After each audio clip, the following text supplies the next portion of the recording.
developing through this grant a preschool workshop, or sorry, a preschool website for families. And we're trying to identify different things, and I'm going to check that I gave it to you correctly. So basically what we've done is preschools that are in our coalition, they're listed there. If any other preschool wants to be added, we have a little disclaimer at the top to just go ahead and give us a contact. It has information about library programs, parks, pediatricians, developmental milestones. The one thing I really like is it has a section of I need help. And has all different resources. It links for food, shelter, transportation, mental health, and parenting classes. So we are, the only parenting classes listed right now are through the Piedmont Dispute Resolution, but we are going to be offering parenting classes in the springtime, and once we have those details secured. I know we get requests a lot for that, and I would imagine some of you do as well, so we'll share that information. But as you're looking through it, if you see anything that maybe your families might want that we haven't thought of, just shoot me an email, because some of you employees, the one developing with us, and we can just kind of coordinate and get that out there. So I welcome any feedback that you have. Everybody's got a folder, so we're good. You should have an evaluation for, at the end, if you do me a favor, and just write the number 2, where it says part 2, or it says part and then a blank. And last time, Kim, do you want to explain, we gave this out, but last time I think you referenced it and wanted copies for everybody. And I'm going to let Kim take over from here, and welcome. Okay, yeah, and thanks for being here on this beautiful night. We knew it was strange timing, but I'm glad you're here, and I hope it'll be worth your while, and it'll be good for your kids. And just make sure when it's talk time that you talk. There's just a few of us now. So I remember one time at Virginia Tech, they say it's a big school, but I was in a class and there were, it was the Dean of Philosophy and 4 students. And it was the scariest thing that I ever had. This isn't quite so scary, but sometimes small classes can be intimidating. So, all right, so let's get started. What I want to do is to start with reminding you, especially about the 8 mathematical practices, just to get us back thinking about that.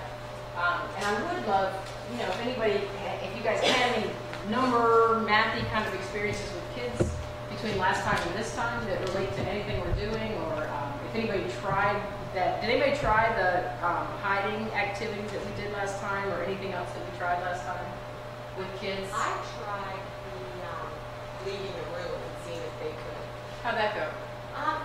Well, it was the first attempt, so I feel like if I had done it again and again, they would have gotten better at it, but it was at least introduced. Right. So some of them what age did you teach? It was the 4 and 5s, mostly okay. 4s, Okay. and kind of young. Some of them were kind of young. So the older ones picked up on it quickly. But it was kind of cute. Yeah. All right. Did you try? We haven't tried it yet, but the ECSE teacher and myself were planning something that we're doing in January after we get back from break. And she was here last month as well. And we decided we were going to read 5 Little Penguins Swimming on the Ice as part of our kind of Arctic animals thing. And we're going to do it with that book. And we'll do that thing where we go out and come back in and we'll, have this one and all that kind of stuff. So we're going to try and do it when we do that little That's a great thing. So yeah. That's good. About summing it up, we just sort of did this actually incidentally, sort of based on that. We have 11 children, so whenever they come in and we line up, okay, we usually have 11. Let's count how many we are. How many are missing? So, I mean, they don't really, in the beginning, they really did respond, or maybe one would. It's amazing how many now are saying, just 3. Right away they know. Like, oh, yeah. And can you tell how they're doing that? Can you tell what they're doing? Like, are they saying, do you think in their heads they're saying there's 8, 9, 10, 11? Do you think they're getting used to the fact that if there's 8, there's 3 out? No, I think they must be counting up to 11 because they're different numbers all the time. Okay. That are out. Yeah. That surprised me. When there's 1 out, it's easier. But I was shocked when they got 3. So, Yeah, when there's 10. yes. Some kids usually leave and then it goes out, and then they count that. Yeah, I wondered about that. When you said you were doing that, I thought, are they thinking Ben's not here, Sue's not, Like that. and they're recognizing who it is that's not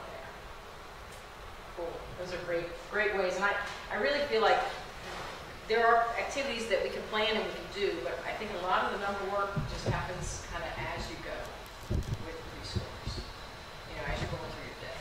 So I'm going to remind you of the 8 mathematical practices in somewhat young form.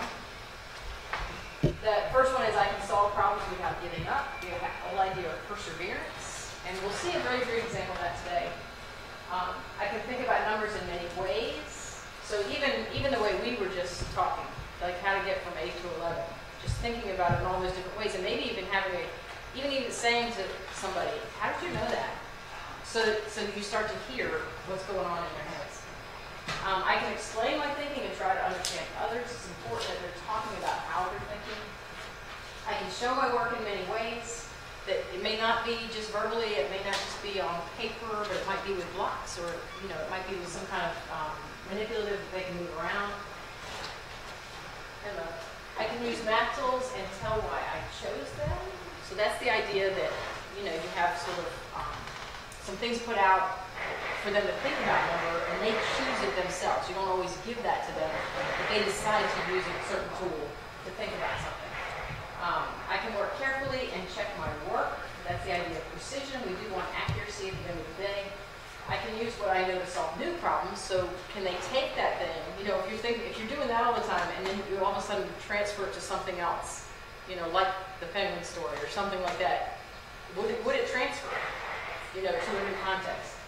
And then I can solve problems by looking for rules and patterns, which is what math is. All of that is what math is all about. So we want even young kids to be thinking about mathematics that way. It's not just about counting. It's not just about one-to-one correspondence. It's not just about geometric figures, but it's those kind of habits that need to come along with those content pieces. So just keep those in mind as we work through what we're going to do. Today what we're working on is teaching to enhance development and learning of mathematics. So all that we do today will be on that. We're going to try to do 5 different activities. Some of those will act out and some of them we won't. Let's start with just her beginning video where she intros this video. I'm going to pause it at one point because she does talk about these strategies. Well, she displays some strategies and she doesn't really talk about them, so I think I'll pause it at that point. But this is just her intro to An excellent teacher means teaching to enhance development and learning of mathematics. Please note that in this particular phrase, we're looking at the development of young children, as well as how it is connected to what they learn. In the book, Young Children and Mathematics, there are many sections that talk about the learning paths that young children take, and how it especially related to how they learn mathematics. In this section, we're going to talk about the strategies that are very, very important as teachers take into account the development and the learning of young children. In this section, I'm going to talk about only 2 descriptors of what it means to enhance development and learning of mathematics. They are: use a wide range of teaching strategies, and second, scaffold children's learning. Let's start with the first one. Use a wide variety of teaching strategies. As you can see on this list, there are many of them. And this list does not include many others. This is just a small. So I'm going to pause it right here because she doesn't really talk about each of these, but I want to at least get you to pay attention to each of them. So in these, she says acknowledge. So what would that mean in a preschool classroom? You think a strategy of acknowledge means.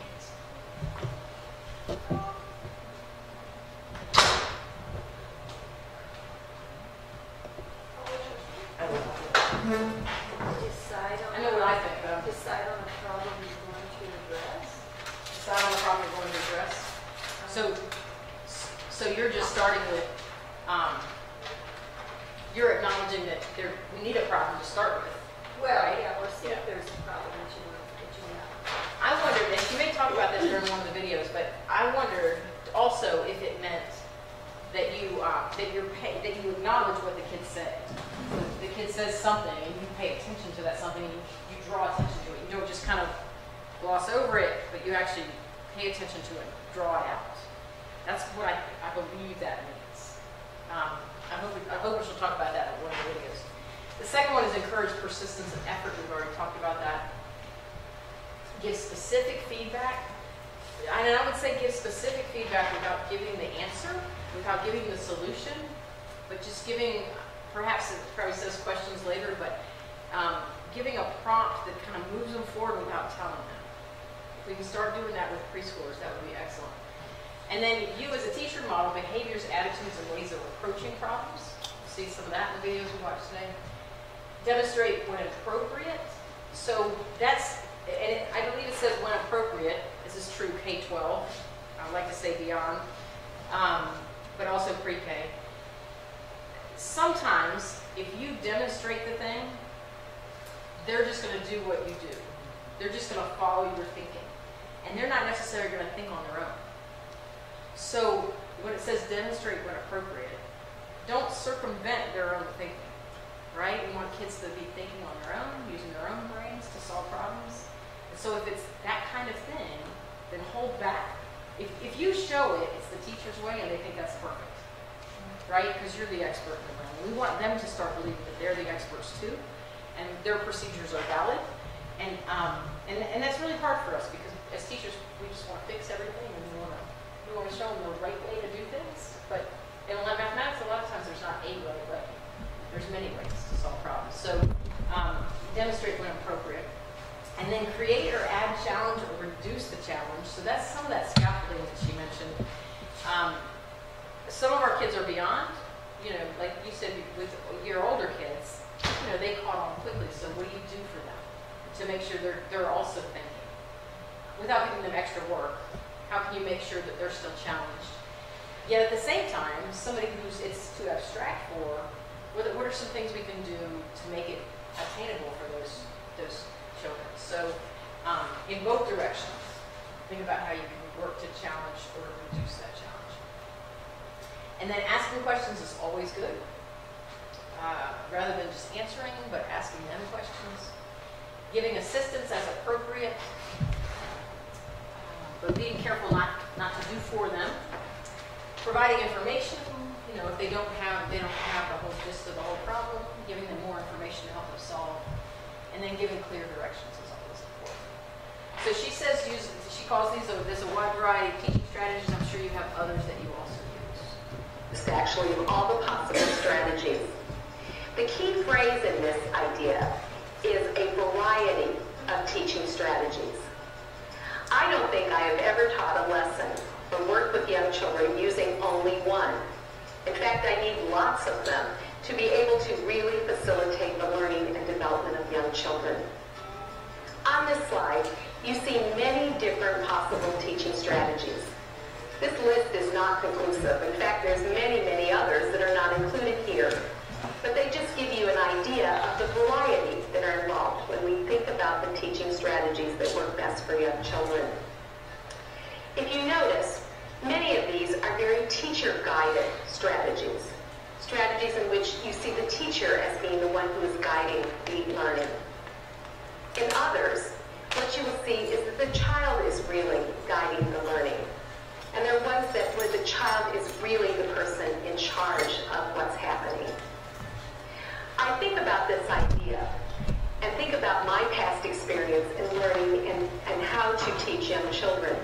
When I first started learning how to teach, I was part of a group that we were supposed to just set up the environment and the child would learn. I often wondered if I was only to observe and set up experiences. Later, I went to a public school where they were very, very teacher-directed. And in fact, my goal seemed to be just to keep them busy with tasks that I assigned them. I think teaching young children is very important. It is very important that you think about how you're going to teach them. I think it's specific to the situation. It's specific to what you want to teach. It's specific to the child and where they are. And there are really no set rules other than I must always think about the child and teach a variety and teach with a variety of teaching strategies. Well, let's look at some examples of video clips. as we look at the types of teaching strategies you might use. In this next video clip, you're going to see. Okay, so listen, I want to act out this first one. And I actually, because we have small groups, I actually can have you do it at your places. So I'm going to give you a bunch of blocks.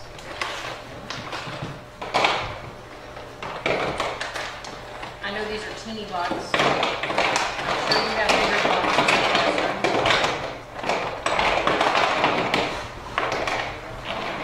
You guys can all do this.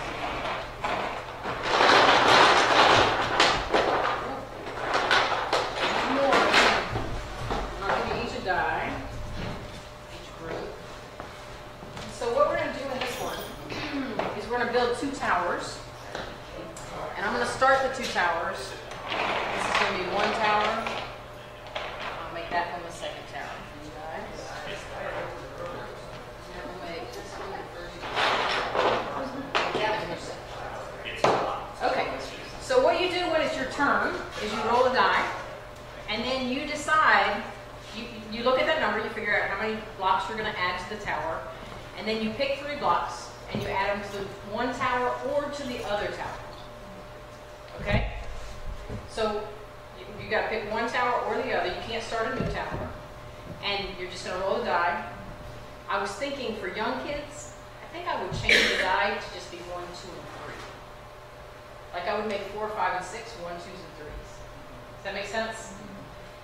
I would just cover over. And you know what we do Do you sometimes? have dice? Well, I was just gonna say, if you guys take like your little wooden blocks, we used to just like the cubes, we would just make dice with that, so we would just make whatever number you wanted So on. for what we're doing today, you could just, if you roll a 4, 5, or 6, you can play with 4, 5, and 6 if you want to, or you could just roll it again. If you want to put 4, 5, and 6 on there, you can. But just try this a little bit and think about what it feels like. Would feel like to be a 3, 4, or 5-year-old.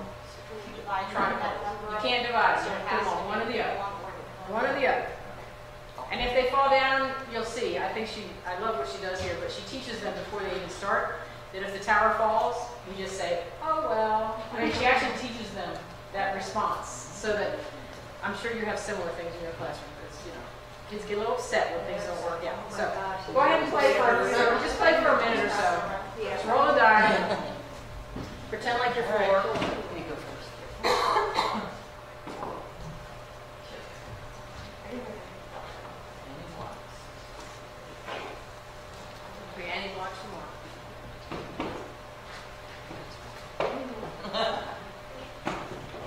That was a good one.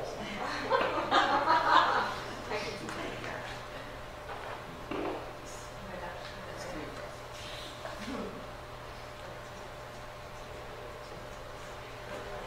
All right. It's a big tower. Only 6?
of children playing a game that I call block towers. First of all, the pre-kindergartners are in a large group where I'm explaining the rules and talking about what you do if the tower falls down, or what you do if the tower stays up. One of the important parts of this game is that I want children to see how to handle something when it doesn't work. I think that's an important part of the process of learning. I'm going to use a lot of directions as I talk to them and ask them questions about their understanding. Later then, they go to a small group and we play the game again with some teacher direction. After this happens, and you won't see this part on the video clip, the children play this game in small groups all the time in the block center. In fact, they play this much more by themselves than they do with me. As you look at this tape, there's a couple questions I want you to think about. First question is, what teaching strategies does the teacher use in this video clip? The second question is, are the teaching strategies used appropriate for the task? Look at the video clip now as you think about those particular teaching strategies that are listed. After you view this video clip, please pause the DVD so that you can respond to any reflections you may have about this video. Good job. And our job is to see how tall we can make the towers. Now, here's what we're going to do though. There's some rules about how you make the towers. If the tower gets really, when you put your blocks on and it gets very, and it doesn't fall over and it does great, you're going to go, yes. Let's all practice that, okay? Yeah. When your tower gets all the way up there, you're going to go, yes. So practice that with me. Yes. Okay. So I'll probably hear some of Miss Morris's group saying, yes. And you'll hear me saying, or my group going, yes. Okay. Now, there's probably going to be some times when the tower is going to fall over. Okay? I just have a feeling that's going to happen, Miss Morris. It usually does. And when that happens, we're all going to go, oh, well. So would you do that with me for me? Oh, well. Because that just means you get another turn. And we'll take, if it falls over, we'll just keep trying. Okay? So we're not going to be mad or anything. We're just going to know will be okay. All right? So show me what you're going to do when the tower puts blocks on and they stick. What are you going to do? Yes. And when they fall over, what are you going to do? Oh. All right, good. We got that. Now here's the way. So let's pretend it's Mrs. Copley's turn for just a minute. Okay? Because I just want everybody's going to get a turn, but let me just pretend it's my turn. It's my turn. I'm going to roll the die. And I'm going to count the pips. Those little dots are going to tell me. You just knew it was 5? You didn't have to count? How did you know that was 5? Boy, did other people know that was 5? Yes. Wow, how did you know that was 5? Because they had 5 things, and 5 dots. 5 dots on it, like a hand would have on it? Is that what you mean? Oh, you're right, it's 5. I was really neat how you know that's 5. Well, anyway, so if it's 5, that means you get to choose 5 blocks to make a tower. Okay? Now, remember this is my turn just to say, so I'm going to choose this block. I've got 1 block. How many more am I going to need? 2. To make 5? 10. 4 more. What did you say? 5. You said 4 more, Ashley? How did you know that? Because that's right. How did you know? Would you show me that again, please? How did you know? Just let me ask again. How did you know this was, you already had 1, and we knew it was 4 more. How did you know that? Oh, that's 5. Oh, I see. You used your fingers then. Okay, that makes sense to me. Okay, you ready? How many? Well, you know that awful fast. 4, right? That's a big Okay, now first of all, put them down on the floor so we can see if that's right. Let's have them count. 1, 2, 3, 4. Great. Okay, you can put them either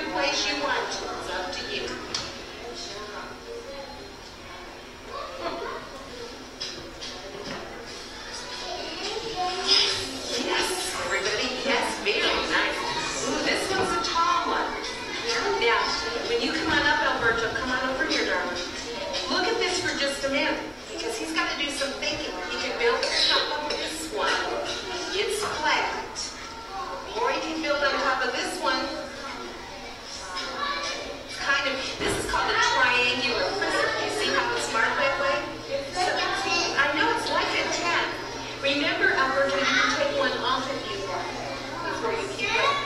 Okay, so, all right, Alberta, first we'll let you roll. Be careful not to roll it there.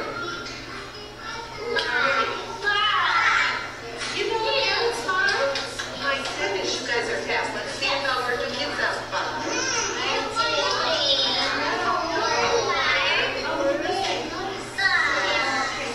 Oh my goodness, he picked big ones. Does he have 5? Okay, Alberta, you ready?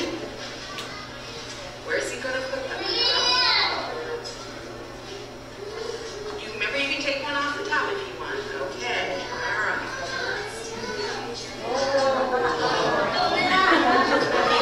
Yes, okay. Oh my goodness. Oh my goodness.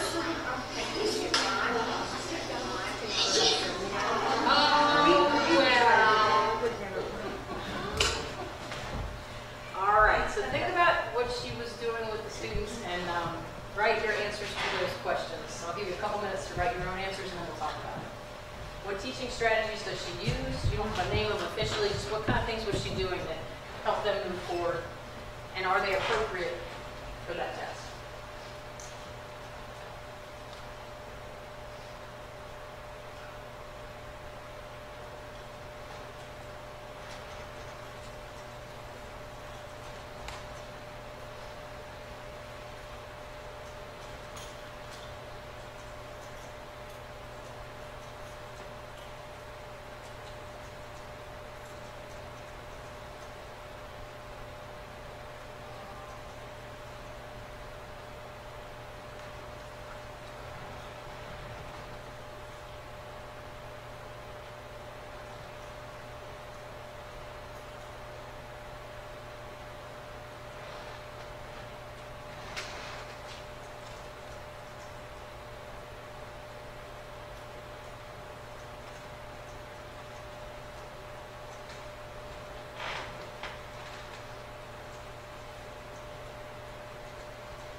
Talk about this whole group. So, what did you see? What was she doing that was interesting to you or that stood out? What are some things that she did?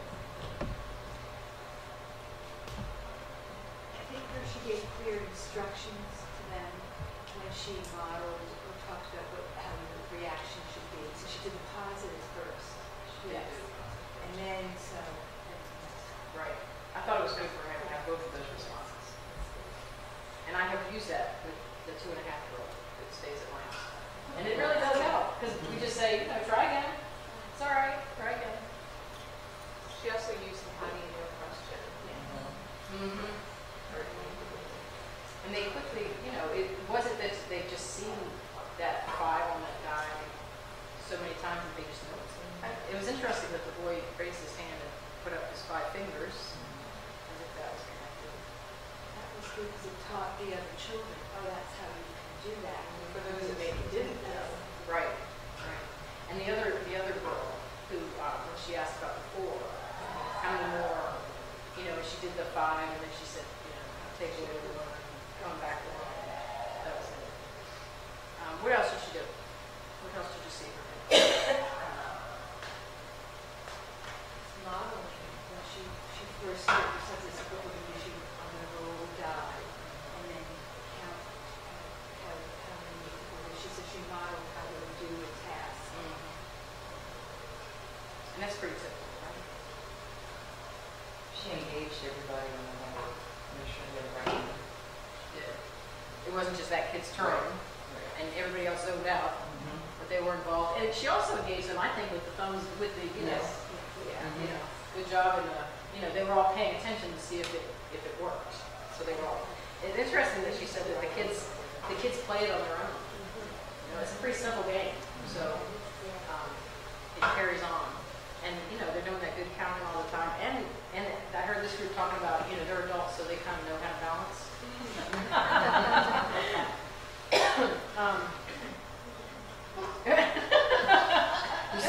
That's how you're still standing.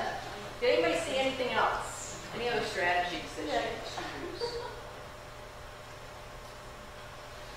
I heard her talk about short and tall and things like that, and then she kind of gave them, I think, just kind of maybe anticipating what might happen. She told them a little bit ahead of time. You can take one off, remember, Right. to kind of anticipate some of the things that may go wrong. Right.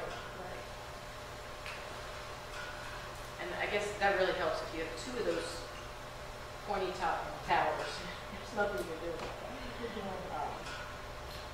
And I did think, I wonder what, it looked like she had, what's that material those blocks were made out of? They look like that lightning. It looked like some kind of foam, right? Because they picked them up pretty readily. But I could also see this being played. I think back, maybe do we still have the ones that are made out of cardboard that fold up?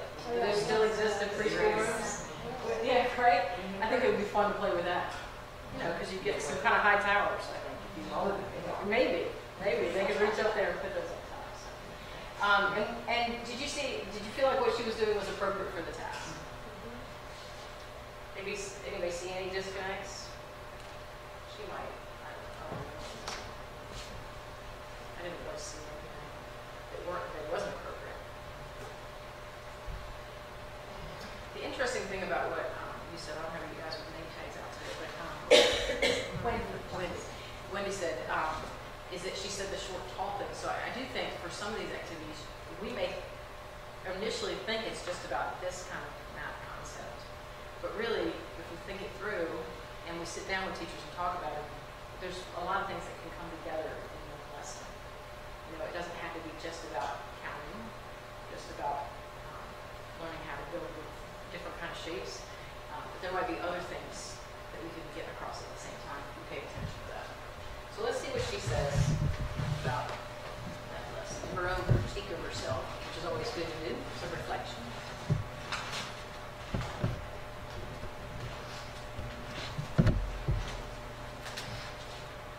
What teaching strategies did you see used in this video clip?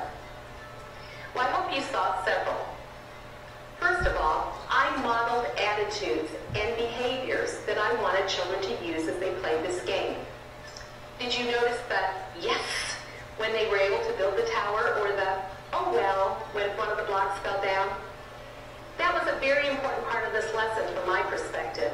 I wanted to model the behaviors that they should use if something happened that didn't work for them.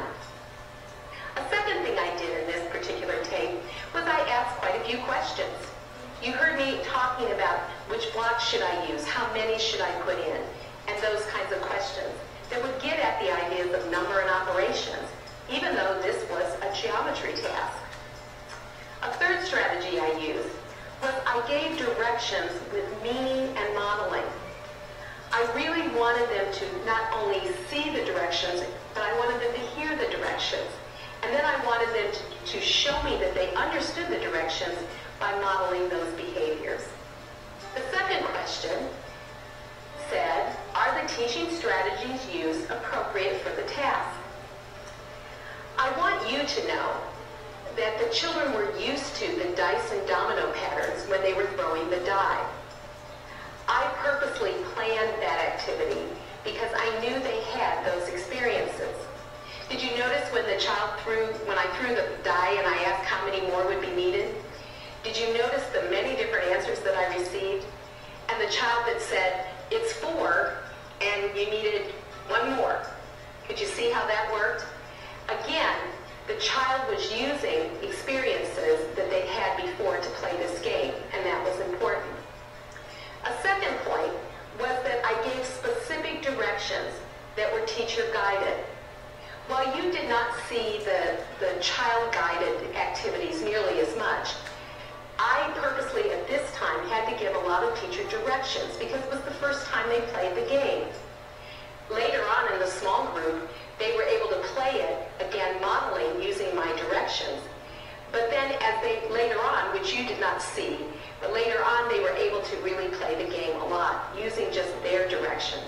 They loved being able to play this game, and it became much more of a child-guided lesson than it did in this particular video clip.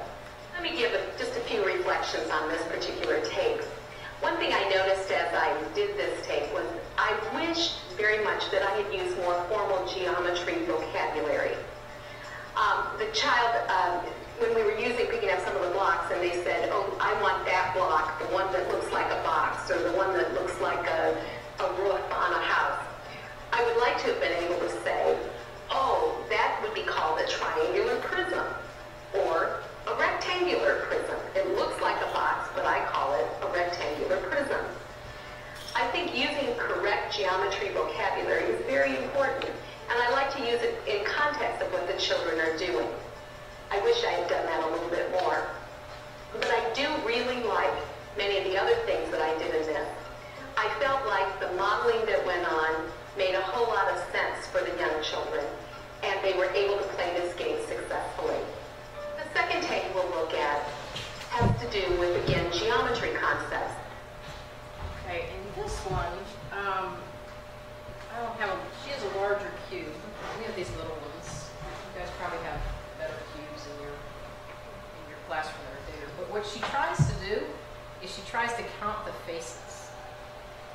So I don't know if you've ever, I mean that's pretty big for your little kids, but she wants to count these faces. And you'll see what she ends up doing. I mean, if you wanted to count faces with young children, how could you keep track of those? You somehow have to mark them. Even when I've done this with middle schoolers, you have to mark them somehow because you lose track of what you paid attention to. So that's what she does in this activity. She purposely makes errors and lets the kids kind of follow along with that. So let's watch her do this. And a particular vocabulary word that I am introducing to children. This, again, is a pre-K classroom, and the tape deals with this word that they're going to be using later in block center. As you look at this tape, I want you again to concentrate on two questions. The first question, what teaching strategies does the teacher use in this video clip? And the second question, are the teaching strategies used appropriate for the task? This tape has something a little different in it that I want you to think about before you view it. I am going to introduce a vocabulary word, and I'm going to use a model and demonstrate something for them. As I do, I'm going to be doing it incorrectly. And I want you to understand that this is going to be purposeful. It is intentional. Because I want them to be able to catch my mistake. And that will be giving them an opportunity to really think through something that's happening and be able to find it. See if you can do the same. After you view this video clip, please pause the DVD so that you can respond to any reflections you may have about this video. Watch me for a minute. Everybody take your hand like this, and I want you to rub it on your face for a minute. Is your face smooth? Yes. Mine is, and I got a nose sticking out. You got a nose sticking out? Me too. Rub your hand like this. I start up here and I go, yeah, it's sticking right out there. This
context of the cube.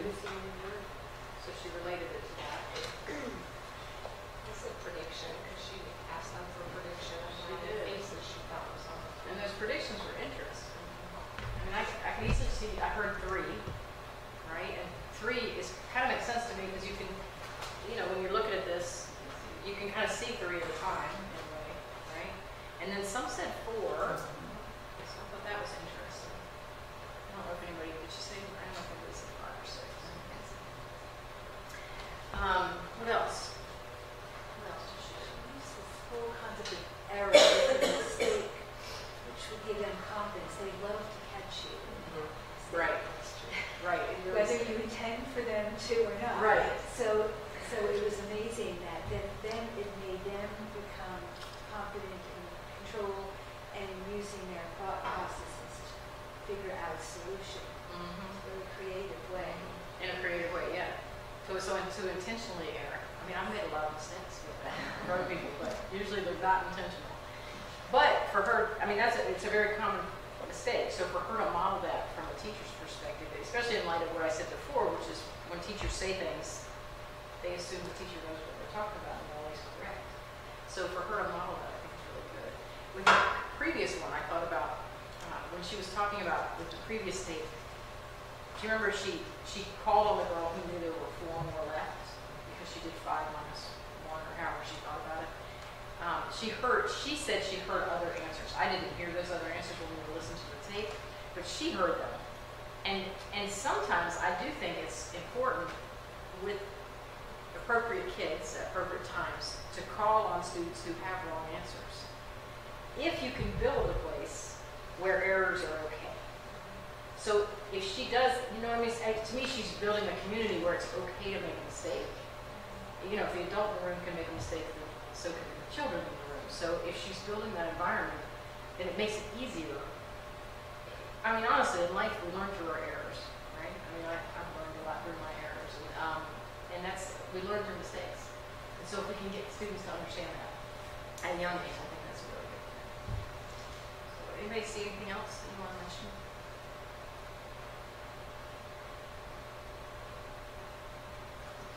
It is interesting to me that she's introducing this concept to children this young.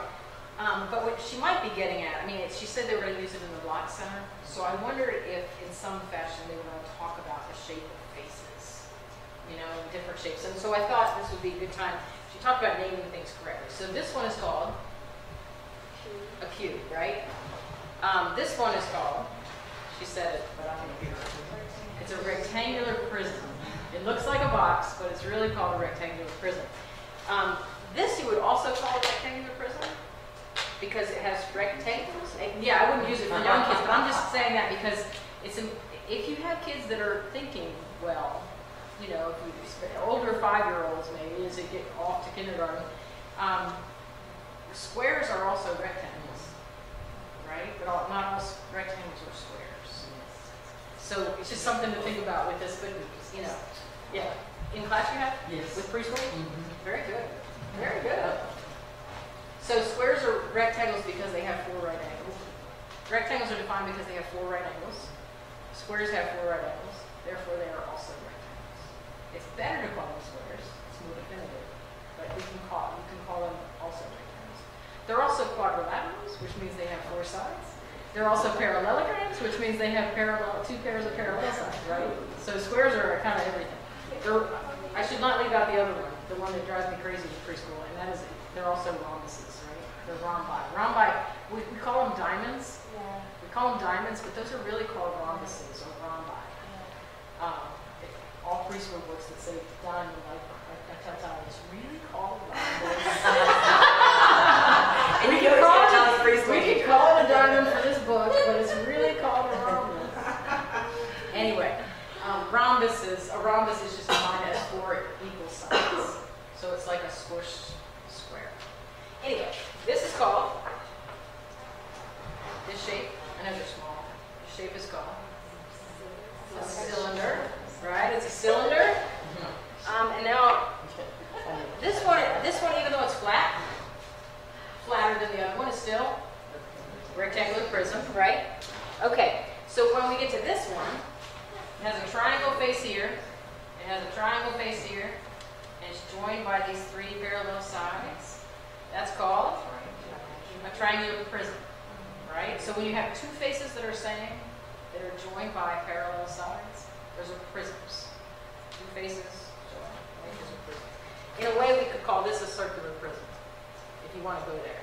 But this one's called a cone. All right? That's a cone. We can still call that. Let's try this one. So this one has, at its base, it has a triangle. And then it has 3 triangles as these faces. So what do we call that one? It is a pyramid. And because it has a base like this, it's called a triangular pyramid. Anything that comes up to a point from a base, right? This one comes to a point where this one does not, right? That's the difference between these 2. This one comes up to a point, it's a pyramid. This one has a parallel face on the other side, right? So this is a prism, that's a pyramid. And it's a triangular pyramid because its base is a triangle. This one has a square base, and 4 triangular faces that come to a point. So this one's called, it could be called a rectangular pyramid, but it's better called a square pyramid. A square pyramid because it has a square as its base. That more than you wanted to know? I don't have any spheres, but you have lots of those in your classrooms, I'm sure. I don't have any spheres, but just to think about, you know? So when I'm doing my shape assessment and I'm asking them what shape is this, they say a rectangle, I can mark it correct. If they say a rectangular prism, it's okay. They can't call it a rectangle. Oh, darn. If they said this face was a rectangle, they're really, but I bet in the assessment world, they want this to be a square. I mean, I get that, but yeah, don't just, it's always good to know. I mean, it's not most preschoolers that are thinking like that, but in my opinion, when I taught high school, I really should know some college math. To be able to teach high school well, I should know some college math, right? So to teach preschool well, you need to know the kindergarten first, second, you know, of what's coming up, so that you can teach it well. That's just my theory on how much math you should know to be able to teach what you teach. All right, let's move on to the next one. Oh, she's going to talk. Let's see what she says about how that went,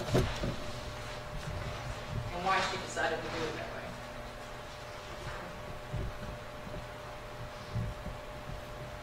Let's talk about the questions that you were reflecting on as we watched this video clip. First question, what teaching strategies does the teacher use in this video clip? Well, I hope that you saw me provide vocabulary information using materials, physically showing, and then using auditory. I certainly talked about them as we use the vocabulary in connection to our own face, as well as the geometry figures. I also hope that you noticed that as we counted the faces, I did not give a starting place to count. I did not mark the faces on the cube. I did not tell them when we were finished counting. But rather, I demonstrated counting in a very inappropriate way for counting. Now, let's go to the second question, which I've given you a lot of hints about already. The second question says, are the teaching strategies used appropriate for the task? I want you to know that I intentionally and purposely counted the faces on the cube incorrectly. I did not start in a particular place and mark it. I did not mark as I counted the faces. Instead, I had us just start counting. Now, why would I do this in this particular case? The reason is very important. First of all, these children had been working on counting for a long time. They were very familiar with the idea that you needed to know where you were starting and you needed to keep track of what you had counted so that you knew when you were done, you said the last number that would tell how many. They knew this part. I already knew they did. But I wanted to purposely demonstrate something incorrectly so they could catch my reasoning, so they could figure out why it was wrong. And as you noticed, I hope you noticed, they did. They were able to say, we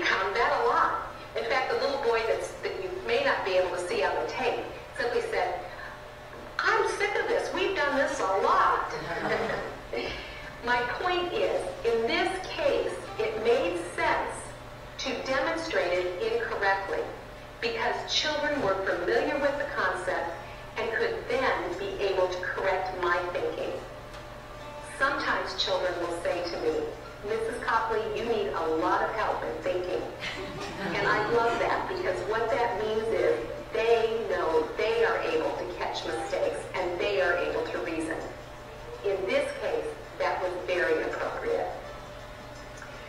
Let me also give you a few other reflections. As I went around to the centers and listened to them using vocabulary and emphasized the word face, I wish later that I would have brought them all back together and they could have picked their favorite block and we could have counted the faces on their favorite block. I think that would have made it a conclusive type of lesson. Instead, I did not do that part. And I've done that since then, where I brought them back together and connected the word face to what they had been using. In this next tape, you are going to see some very different teaching strategies that are used. All right. The next one is called transformation. So for this one, you need your Play-Doh out. So Play-Doh out. Whoops, it happens. Just take the whole thing of Play-Doh out. Get yourself a large amount of Play-Doh.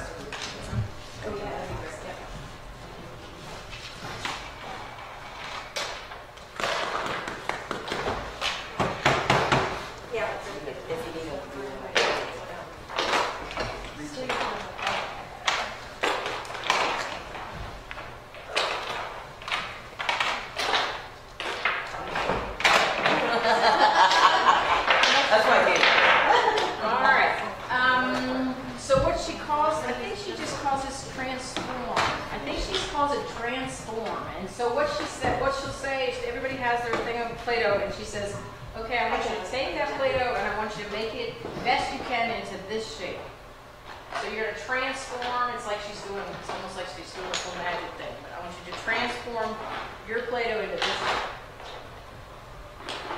And she talks about as she goes that this is called a cylinder.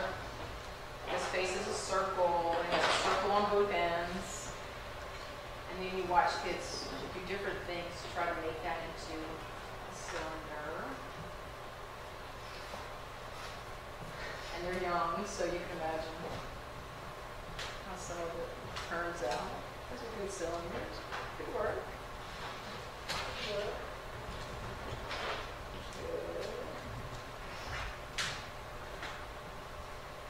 You guys use Play-Doh for this purpose? Have you ever tried this? I mean, that's letters. You tried with letters?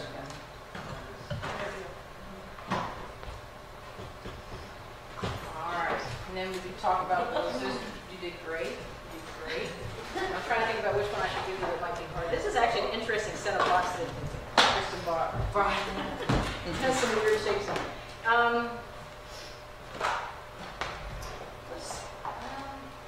Let's make it into this. This one's probably the next. Make it into one of these cubes. Can you turn that into a cube? Or a rectangular prism. Or a rectangular prism with congruent faces. All 6 congruent faces. Those are nice cubes. The kids know how to do this. It is fun. You're right. I could give you some hard ones, like I could give you a triangular prism or I can handle it though. You get the idea, right? Alright, and she is sitting around in a small group, which you guys are certainly able to do, right? You have 2 adults in your rooms? Ever 3? You have 3 sometimes, or just 2? Usually 2. Have a parent show. So you're able to take a small group. Alright, so you can keep playing with the Play-Doh if you want. She's going to ask the same 2 questions she asked before. Watch this. In an activity that I call transformation. You are going to see a group of children that are sitting around a table with me, and we are together transforming Play-Doh into different shapes. You will notice that I am sitting and doing the same activities as they are being asked to do, and that I am talking much of the time. Again, that is on purpose. It's intentional. I want them to hear the vocabulary I'm using, and I want them to model some of their behaviors after mine. There are 2 questions I would like you to focus on as you look at this particular tape. The same 2 questions we looked at all along. First of all, what teaching strategies does the teacher use in this video clip? And secondly, are they appropriate for the task? After you view this video clip, please pause the DVD so that you can respond to any reflections you may have about this video. Transform. Make a shape just like that. I call it a ball. I could call it a sphere. Now I'm going to roll. You rolling yours? Oh, I want to make it smooth. I got some lumps in mine. I got to make it smooth. Can you make it smooth? I can make mine smooth. Can you use all your Play-Doh to make it smooth? Use all your Play-Doh? Can you use all of your Play-Doh? Can you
by, what do you think? By showing it's multiple objects. By having the object, and having one large enough to be able to see. Mine were quite small, so I think a larger one makes sense. She introduced vocabulary, what they knew called sphere. She kept changing it. And she probably at some point asked them to say cylinder, or she asked them to say sphere. Sphere's probably not easy to say. And she defined that vocabulary too, like different aspects of what those words meant. It was round. What and made it rolled, that. and it was smooth. I like how she, I don't know, not necessarily specifically, but how she kind of hooked her with that transform, you know, like, she kind of, it was a clear way to say, okay, we're done with that one, now we're doing this one, and, you know, it just kind of that hook to kind of get them excited about Going to the next step. what they were going to do. And she had them hidden in her lap. Yeah, like, So they didn't know what was coming next. yeah, and that's kind of a cool word, you Yeah. know, they probably might have the Transformer. transformer Right. or something. Yeah, and you knew she's worked with young kids before because when she said put your hands, she's got lots of experience with young kids because she knew I gotta get them connected here. So I noticed there was a boy she traded hers with too that She wasn't. did that a couple of times. Yeah. So I Yeah, what think do you that was think of that? encouraging. You thought it was I thought encouraging? it was interesting because that does happen. Where Right. Some kids just either aren't getting the concept or aren't Right. engaged for whatever reason. Right. So some people who, in our last episode when we did this, some people thought that was doing too much for them. What do you think of that? You think that's a problem? It depends on the child. Yeah. Depends on what you're trying, what concept you're trying to get them. Right. Seeing my kids having trouble integrating. Was it a Just fine little motor pieces. or was it a? Right. And You know, perhaps you knew that. yeah, right. That's what my curiosity Yeah. was. Yeah, I don't know if she talks about that. I don't remember if she talks about that in her comments. But I do remember, I mean, I kind of liked it because then that kid could at least have some success. He continued. And he kept working on it, right? Right. Yeah. And she didn't do it just with one. Yeah. Right? I saw her do it with a couple. So she wasn't singling somebody out for that. Anything else?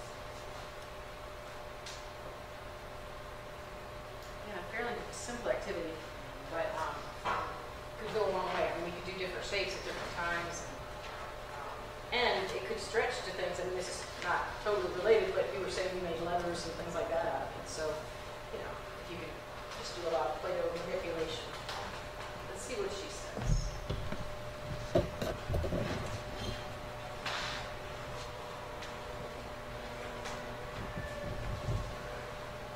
Did you enjoy looking at that tape? It was so much fun to see the children talking about what they were doing and so very involved in the activity. Well, let's talk about the questions first. What teaching strategies does the teacher use in this video clip? Well, first of all, I think the thing that hits me the most is that I added a challenge to these children as they went through the activity. The first thing I did was ask them to transform the Play-Doh into a sphere. I know that's the easiest. However, as you noticed as you looked at the children as they were doing it, some children had a great deal of difficulty. This took fine motor skills to be able to do this. I hope you saw the children who were copying and doing those activities and trying very hard to do it. Because the next strategy I used, or another strategy I used, was giving them support. Did you see the child who I said, I need some help on mine, and we traded, and I helped make hers better, and as she kind of messed mine up, actually. But what happened is that we were supporting each other, and we were making them together, and they listened, and they watched, and they constantly kept trying to do it. I also hope that you heard how they used their vocabulary to really hit this particular activity. I gave them specific feedback as they were working. I said, ooh, yeah, you've got to have it smooth. I have to have mine smooth, or I need a particular edge on mine, or whatever. Or let me smack the face down so it can be flat. Again, my purpose here was to give them assistance and give them specific feedback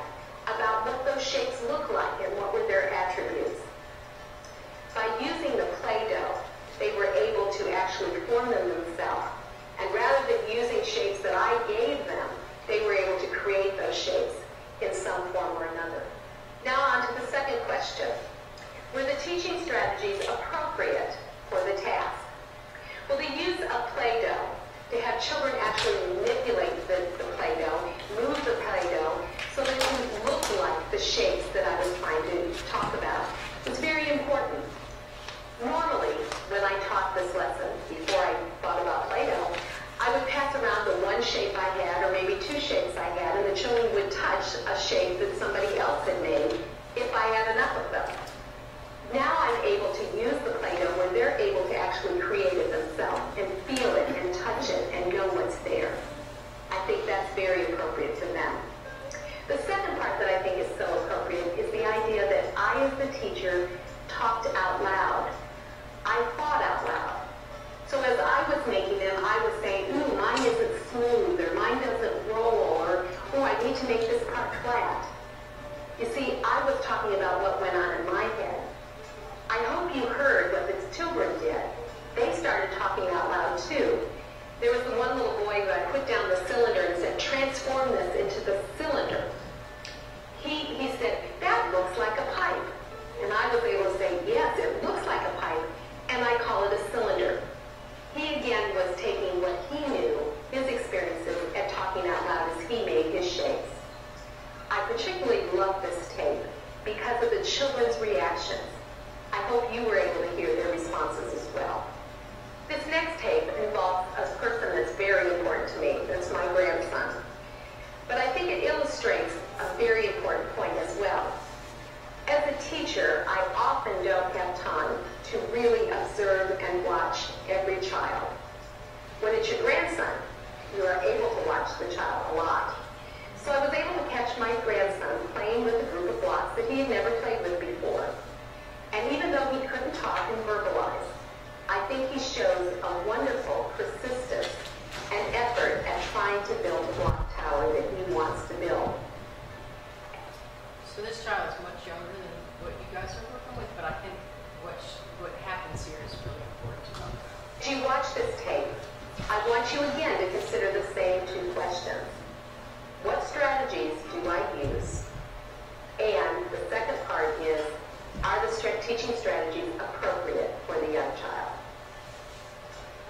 After you view this video clip, please pause the DVD so that you can respond to any reflections you may have about this video.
teaching strategies again.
All right, so what you, oh, yeah, what did you think about that? She gave me the right. She did what he was right. She gave me some positive response when he was right. I think it took a lot of restraint on her part not to Yeah, jump she was in very and do it. patient. Like, Just I've been there as a needed. mom, and as a teacher, Right. it's hard not to just It's jump very in hard. and not. It's very, very hard.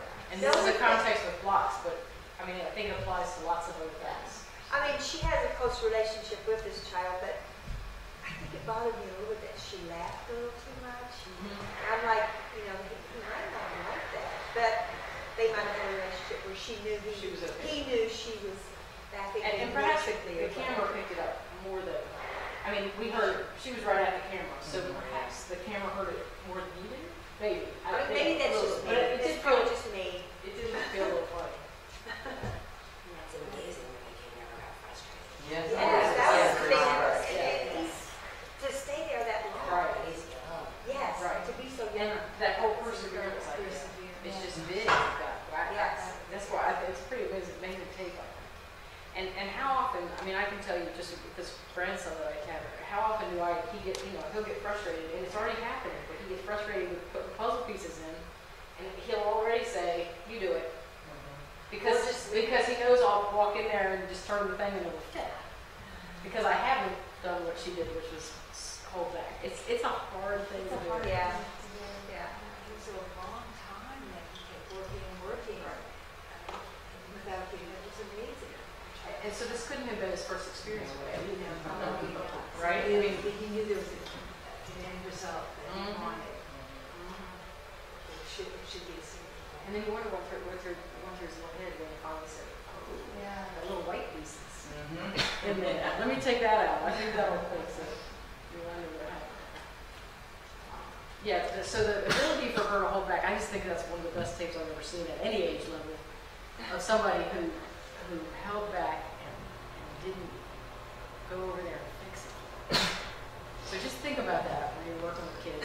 And you have to know the kid and know what level of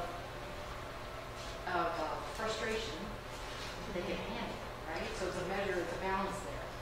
What can they handle frustration-wise? When am I jumping in too soon? And when should I hold back?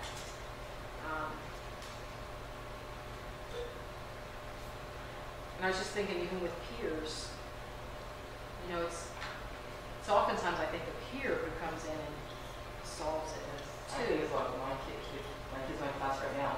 They have older siblings, and I can tell that they just come in and do it for them. Right. Because they wait long enough. Somebody's going to take care of it. Yeah. Right. Right. What'd you say? That's a true statement.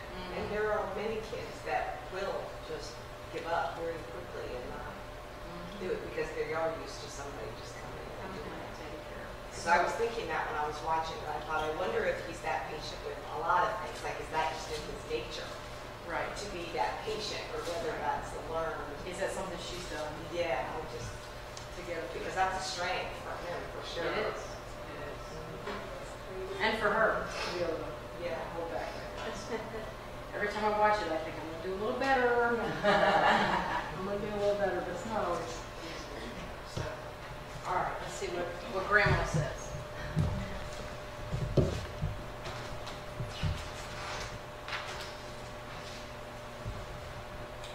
She was there also.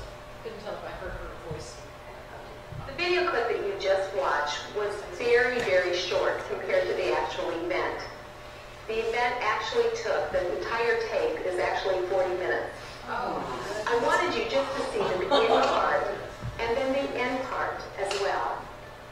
During this entire tape, you did not see or hear anyone really talk to the child. Instead, we just stood off to the side and watched him. Let's look at the two questions. First one, what teaching strategies does the teacher use in this video clip? We acknowledged that he was there. We were filming him. He's used to being filmed. But he really did not acknowledge us much. We acknowledged him and he looked at us a few times. But he kept going back again and again to that same problem. If you could have watched the 40 minutes of tape, you would have seen him take that same green blocks over and over again and try to stack it on top, because that's what he thought he was supposed to do. We did nothing but watch him and acknowledge what he was doing. We, I think, also encouraged his persistence by not interrupting. I have to tell you, as his grandmother, I wanted to interrupt a whole bunch of times. And often as a teacher, I want to interrupt a child who is working on a particular problem. This particular tape, I think, shows what happens sometimes if we don't intrude too quickly or we don't interrupt and we just acknowledge what they are doing. Well, let's look and see if this is appropriate. At the end of the tape, I'm sure you noticed that he was clapping his hands. He knew he had gotten that green block to be where it was supposed to go. I think that positive outcome for him and that sense of accomplishment that he demonstrated was the idea that indeed this was appropriate. It was appropriate for me to stay out of the situation as a teacher and to simply acknowledge what he was doing. As I reflect on this tape, I simply reflect on the idea that how often I as a teacher do not just spend time observing children and staying out of a situation. I wanted to go and put the block on for him or give him the block to show him where it should be. And sometimes in a teaching situation, I intervene way too quickly and solve the problem for them. So the teaching strategy here is acknowledge what a child is doing, but sometimes leave them alone. The next topic in this section is entitled Scaffolding Children's Learning. All right. All right. Let me check something real fast. That's the problem with getting old. You just forget things. All right. Okay. So this next thing she's going to do, we'll model it up here and then I'll have you play it at your tables. And perhaps you do something like that. But I have cups numbered 1 through 10. And I noticed in the book that we're using, the Young Child in Mathematics, when we talk about this activity, they actually talk about 1 to 20. So I don't know, your kids that are ready to go to school, they're looking at numbers like 13, 14, 15, right? So you could make this a much longer row, right? All right, so underneath, inside one of these cups, there's a bear cake. So we're just going to try to find out where the bear is. So we'll start over here. So where do you think it is?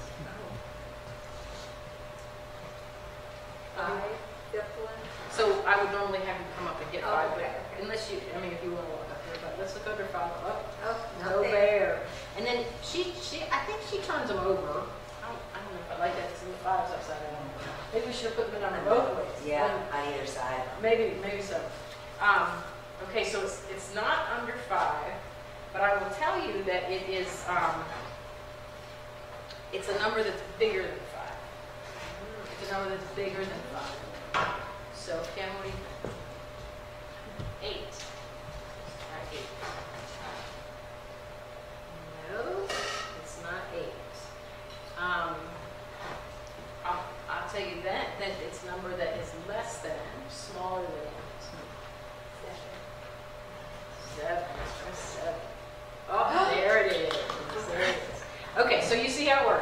Okay, with the two of you or the three of you, play that together a couple times and think about how it would feel, what kind of clues you would give your students as they play this. So just take one set of cups.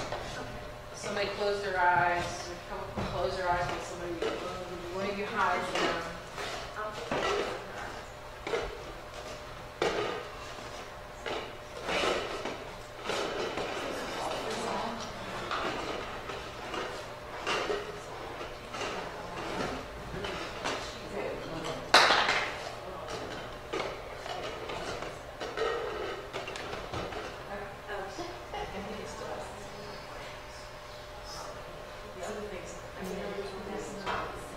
It's 15.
Did you think of any other ways to say where the bear was, other than just greater than, less than, bigger than, smaller than?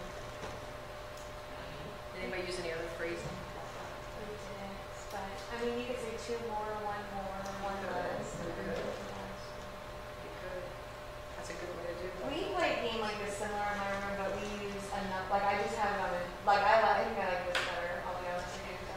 Probably use it this instead of I just have a number just written on the sentence strip, and I have a paper clip on each end, and it would like try to squeeze the number. And but I just say what number might could be, and they. I mean, this makes it. But I like that this is kind There's of something hidden under there. Yeah. Probably a trace. Yeah.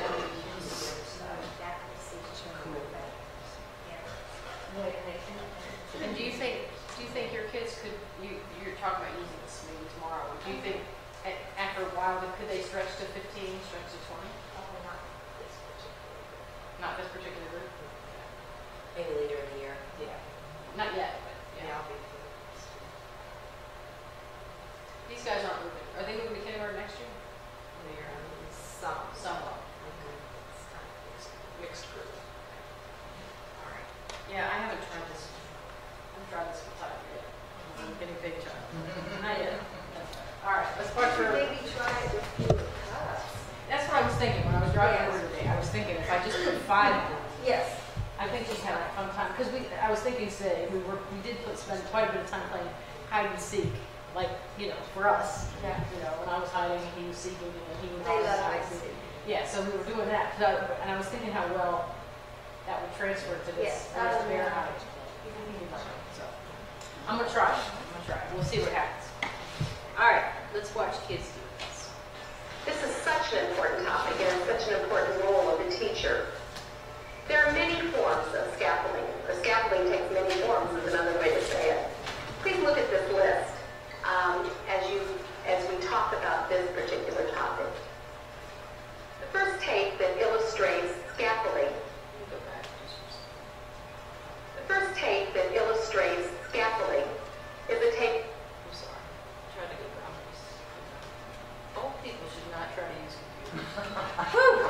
Sorry. I just wanted to look at that for a second because she moves through it so quickly. So she says some forms of scaffolding are asking a question. So we notice that a kid needs some support in some fashion, so we ask a question. She says point out a discrepancy between what they're thinking and what they need to be thinking. Give a hint that a child has missed. Add a clue or support as a picture or a diagram. So some kids need to see it in a different form, right? Maybe they've only heard it and they need to see it, or they need to touch it in some way. And then the last one she said is pair the child with a peer so the two can be successful with their combined strengths. Just make sure that that every kid gets to have some strengths, right? That's the important thing at all age levels, is to make sure some kid doesn't always feel like he's at the bottom of that pack. So that's what she said, talk about scaffolding children's learning. So let's, what kind of things she does here. The topic. The first tape that illustrates scaffolding is a tape that I call, or a game I call, Where's the Bear?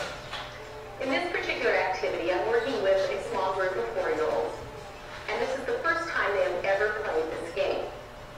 That is important to know, because when you scaffold behavior, one of the things you're doing is scaffolding from what they already know. And these children have not used this particular game before or used this particular vocabulary. So my scaffolding will be different in this particular tape than it would be if I had been playing this game at a later time. In the particular game, there are cups that are on the floor, and it's very hard for you to see them, but each of those have numbers on them, or numerals on them. So they're labeled from 1 to 10. The bear is hidden under one of the cups, and the children are detectives that have to find out where the bear is. There are 2 questions that I want you to think about as you watch this particular tape. The first one, how did the teacher scaffold the behavior? One of the things that you're going to see is you're going to see their behavior and their learning that they do. And I want you to see what particular strategy or form of scaffolding that I use. The second question is, what evidence did you see that the children learned? So look for both of those as you watch this next tape. After you view this video clip, please pause the DVD so that you can respond to any reflections you may have about this video. Dan, for the first. Are you on the first cup? Okay. Go ahead and turn it over. No, not under the first cup. Okay. All right, now let me give you the clue. You ready? It's after the first cup. That means it could be any of these. It's Eliza's turn now. Eliza, what cup do you want to choose? Tell us what cup. 2. You want the second cup, right? What would you choose the second cup for?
scaffold support their learning. What did you see?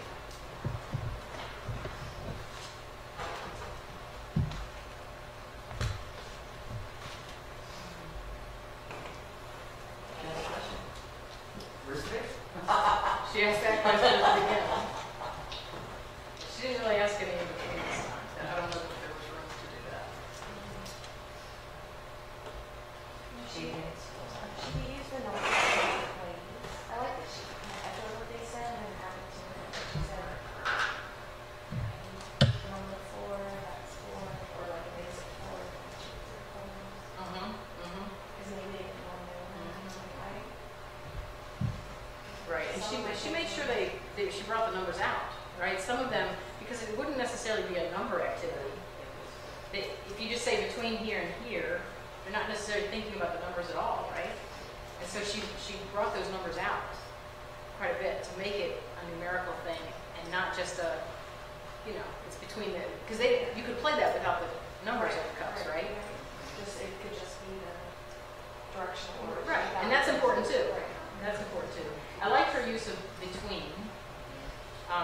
She used after, and I like the way she modeled with her hands, right? When she showed them visually, so that maybe if they didn't understand the words, that she would understand what she meant by that. If they didn't understand the words. What else did you see? Or strategies? I didn't see it, but I think if I was going to make these again, I'd make the letter number bigger. I didn't really know what I was making them for. Part of these cups, because to be honest, if you're going to buy your own cups to do this, because it has those. I'd almost do a die cut number. It has these right. Yeah. Because you can't write, it gets all squiggly when you try to write the numbers on these with So if you did like a cutout number, you could just tape it and flip that number. When you flip the cup, flip the number. Yeah. So you did it that way, it will look right. Or your idea of putting them on both sides is kind of a good idea.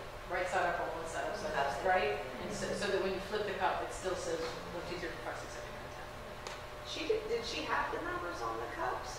She did. I couldn't tell. I think because I heard her say, I wondered about that. Yeah. She said to one of them, And it doesn't have to be flush on it. I mean, you could just cut up a sentence strip and just tape it on there. Yeah, I can remember this. It was curious to me that she had 1 through 5 in one color, 6 through 10 in another, and we do that a lot with beads, right? I've seen beads on strings where you do some counting with beads, and you might have 5 with white and 5 blue. We certainly want to stress the 5 and the 5, and then as they get older, the 10 and the 10. A bead thing might be fun. I was surprised she didn't give them any strategy. I don't know. Right, and it was the first time playing, she said. Because after you saw them go bump, bump, why not say, if we choose a number in the middle, it will help you. Yeah. And it could be that she wants them to figure that out, right? It just seems like a high level. It does seem high level. But it was curious to me, it would have been interesting, what if they had gone 1, 2, 3, and then he jumped to 10, which kind of helped, and then this next 2 went in the middle. And usually you've got somebody who's kind of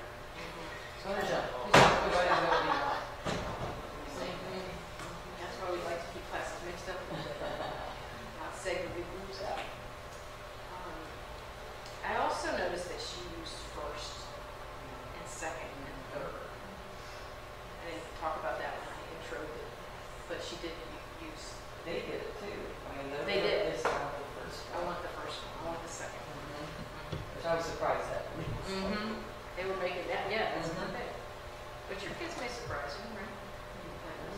Kim, if you play, you guys play this one. Yeah, I would try. See what happens, right? Anything else? Matt? What about, what evidence did you see that they learned? And that might tie with you. They understood between. I mean, she showed them and they actually did between. They did. They didn't go pulling them from somewhere else. They knew the numbers. I don't remember when she had to tell me the number. She was able to tell her, you know, it's a date. She was able to recognize. And then the learning of the strategy, I think. That The other thing I noticed with one is she kind of swiped her arm to show them which direction to look. right. And I think that would be key in this. Do you think, with young kids, what phrasing would you use for, like as an old people teacher, I would say greater than, I would say less than. It's hard for me to break it down. What would you say with young kids? Would you use those phrases, or would you say bigger, smaller? I would probably say less bigger. Less and more? Bigger. You say what? I would say bigger. Bigger? I think that's just what, I think I could say more than for sure. I just think I Right. probably would start with I'm just not thought about that. bigger until they get that concept. And that's what knowing what the next grade is going to use helps. Right, I think, right. Bigger Because for size. bigger starts to think size. Yeah. Right. So I think more than, I think you could use them synonymously too. I think you can say So they almost at the understood. same time so that they understand that. I wonder when greater than or less than comes in. I don't know the answer to that. I don't know when greater than or less than comes in. We've been Look doing that up. some stuff with like more and less, like recently, and I noticed that my kids, they get the more greater than concept much quicker than they get the less than concept. Like, yeah, it's much easier than for them to think out they would more than the less. So they have to work on the less a lot more than the more. But I don't know, like it's just, I don't know, maybe it's just a word that they Maybe it hear is. less. And then, yeah. And They want more. They all know more is this, More right? is this. But I have no idea what less is. Because I don't care about that. Yeah. That's So interesting. we're like you're constantly having to Yeah. hyper focus on the More is less. always We're never better. going less. We're always going more. That's really interesting. We should teach that.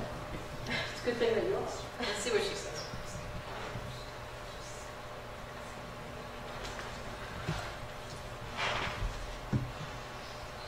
Let's talk about the answers to these questions. The first question, how did the teachers scaffold children's learning? Well, the first thing I hope you saw was that I gave lots of hints and clues. In fact, I think you probably saw me say them, and you saw me show many actions which really showed them what I meant. The clues were extensive, and the hints were extensive. But I also want you to notice that I gave hints and clues that use the word not. The word not is a very important term for young children. They need to hear it means it's not there, but it's between these two items. It's not there, but it's before these two items. You see, I use the word not to help them in their reasoning and to help them determine what is in the activity. The second thing I did is I hope you heard me add the ordinal terms to those cups. Most of the children said, I think it's under cup 3, or they would point to cup 8. And I would say, do you mean the third one, or do you mean the 8th one? I'm always looking for opportunities to add vocabulary with meaning to any task that we do. So I used both of those in the scaffolding. The second question said, what evidence did you see that the children learn? Well, you may not have seen too many things in this first example, but I saw quite a few, because the children made correct guesses with my clues and hints. I've done this activity many times, or an activity like this, where without those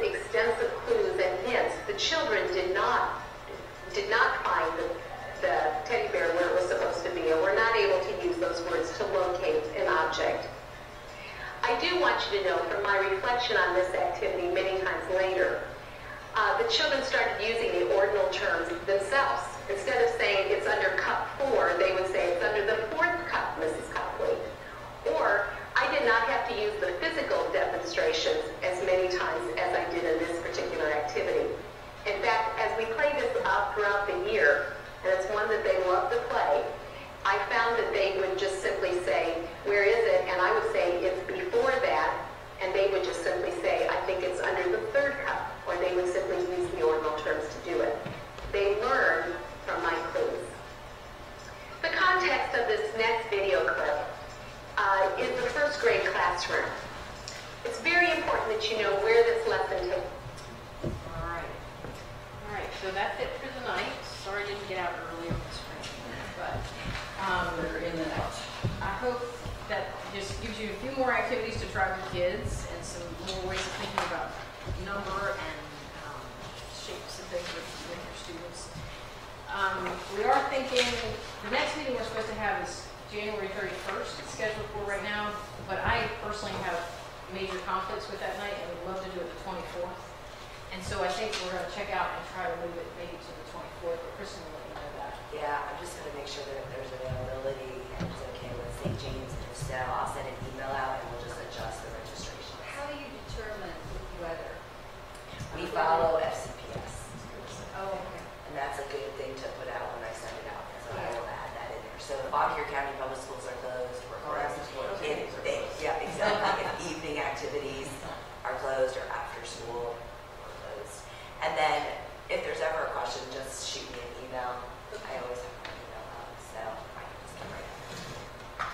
Next time we have 3 more activities that we have videotapes for, and then what I'll do is I'm going to look through the book and find some other things. If there are particular things that your kids have the most trouble with numbers, I'd love to hear what those are. Maybe get those to Kristen and she can get them to me, because then I can focus. We can do maybe a few more activities based on what's the hardest thing for your kids to grasp. Maybe we could look at some activities that we set up. That would be good. So. Sounds perfect. I have a ton of videos. Awesome. Thank you very much. We appreciate it. Please take the pizza home with you. Take cups if you've got teammates that aren't here. There's some extra ones still on the back. And if you'll do me a favor and just put the evaluation just on the table when you come out. We've got some donated notepads. Feel free to take a notepad. And Why are we missing Stu?